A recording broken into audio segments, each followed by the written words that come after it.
Welcome back. I'm just going to go over how to finish coloring our superhero grid drawing and using colored pencils to blend everything. So today you'll need your colored pencils once again. I have an eraser, a sharpener for my colored pencils, and then there's something to put my shavings in so I'm not making such a mess, and my Sharpie. And you could use this size or this skinnier Sharpie when outlining everything. So this is what we're working towards. And just to review what we've done so far for our steps is we had our 12 by 18 piece of paper. We did 2-inch grids. Then you received this to where the grid was started only on the outside, and then you drew your vertical and horizontal lines for 1 inch. Once you did all that, then you drew your superhero. And this is what I have, and still have the grid lines on it and everything. But what you would do after you're done drawing, you are going to then trace it with your Sharpie marker. Make sure not to trace the grid lines. I just have a blue one here so it's easier to see on video. Erase everything with your gigantic eraser. Then you'll have a nice clean picture. And the other day we went over how to do the muscles with the highlight, the shadows, and the same thing with the cape. And I'll just go through this to show you guys again. So we started out with our sky blue right here and was doing lighter colors on it towards the top. Then we went over with our blue underneath in those shadow areas and was blending them back and forth to show dimension in the muscles. After that, we did the cape, which was a purple back part for the shadows. Then you layered black on top of it right here, blending in with heavy and then to lighter. And then all on top of that, you were putting red on top of the cape. So for today, I'm just going to show the main picture again and go over it. So we need to continue with what you want for the sky, what we want for, if you haven't figured this out, this is Earth right here with the water and the land. But we need to work on his hair. So if you look at the old time comic strips, you would notice he has some blue highlights a lot. So I went in and in those areas I put the sky blue and then colored everything else black here. For his skin, we don't want him to look flat because we were doing dimensions here. We want to do dimensions in his shading also. So this is where you need a very light touch. So I'm using my brown and I'm going to go in this area. So this would be his jawline, and I did this part first. So I did the brown first, a little bit under here and a little bit in his chin area.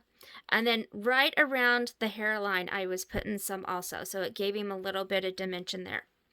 Then I went in with my skin tone, and that's when I colored on top of it. You can also put some around the nose right here, so it would give dimension around that part of the facial features of his nose, and the eye sockets and everything is what these lines are showing.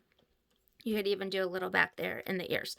And then keep touching them up very, very lightly. You could either take a pink or red, just super, super lightly, and it would show the dimension of his lips.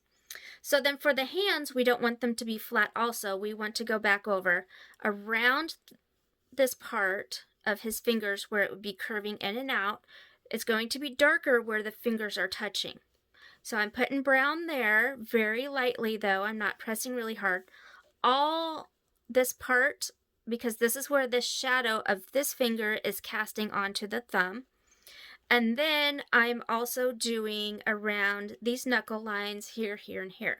Then I went back and colored all of this in.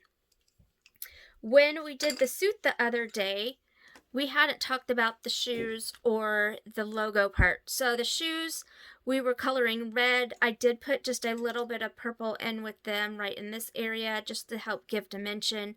And then his logo is our yellow color that we were using in red.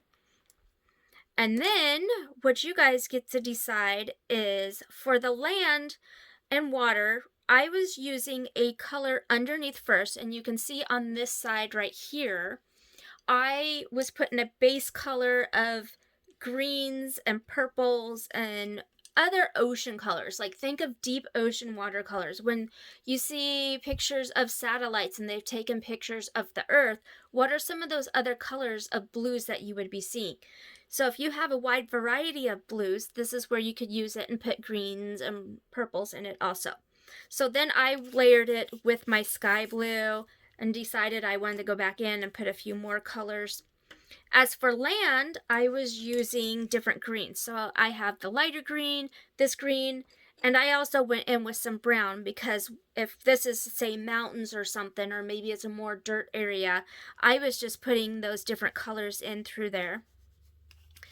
And then layered it with the light green and the other green. I was doing more light green out around the edges just because you'd have less trees around the outside of land.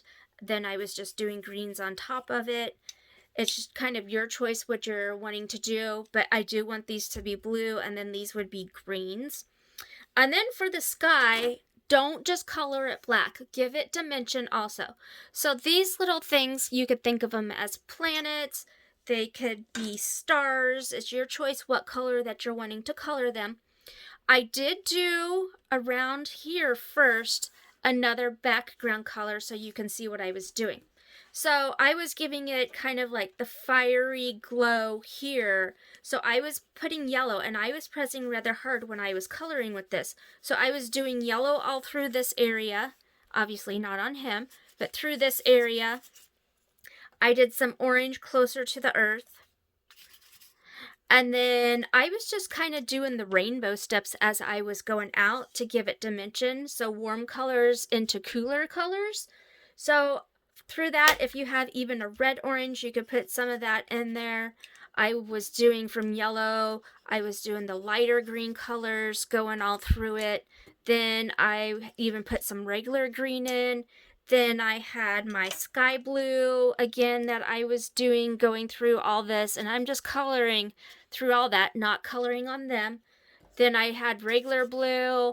I found like a purpley color, a magenta color. Think of what colors that you want to put on top to have it kind of a glowing. I've had where it's just shades of blue. They've done more of a green, kind of like Milky Way effect.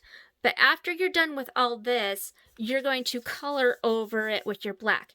And if you're a person that's kind of colored hard and you're like, my black won't lay on top of it, here's a trick.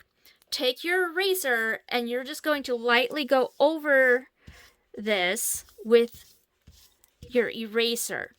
Then you would go back over and put your black on top of it. And what this does is by erasing just that, I'm erasing that little waxy layer that putting colored pencils on really thick does. And then I can go ahead and put the black on top of it again. And then I would keep stepping back going, okay, I need more of this color. So I could always go back and put some more blue in this if I wanted to. So this is all about layering our colored pencils and blending them. And before I'm ever done, I always step away at least a good 5 feet or so, just so I can be like, this needs touched up, this color just needs tweaked just a little bit. It's those little things that makes our picture look a lot nice when we're stepping back and looking at them, because we're seeing it as a different view than when we're standing right on top of it looking at it. Also, re-sharpie everything because coloring over it has dulled some of our lines. So right here you can kind of see it's dull, but if I go back over it with my Sharpie, it's going to make it a nice crisp line again, like what it would be in the coloring books. And you can see how much nicer that's looking in a line like that, and it's standing out a lot more. The other thing you'll want to do is sign your signature at the bottom, and I would put the date. You could put whatever year it is. You could put what month it is, but at least put your signature. And then you are done with your superhero grid drawing. Remember, we just started out with something very simple like this. A very simple picture, but see, we still can draw like the artist does, even using grid method. And that is the purpose of doing it, is to make sure everything is in the right spots so we can have everything be the correct portions. Thank you for watching and creating with me.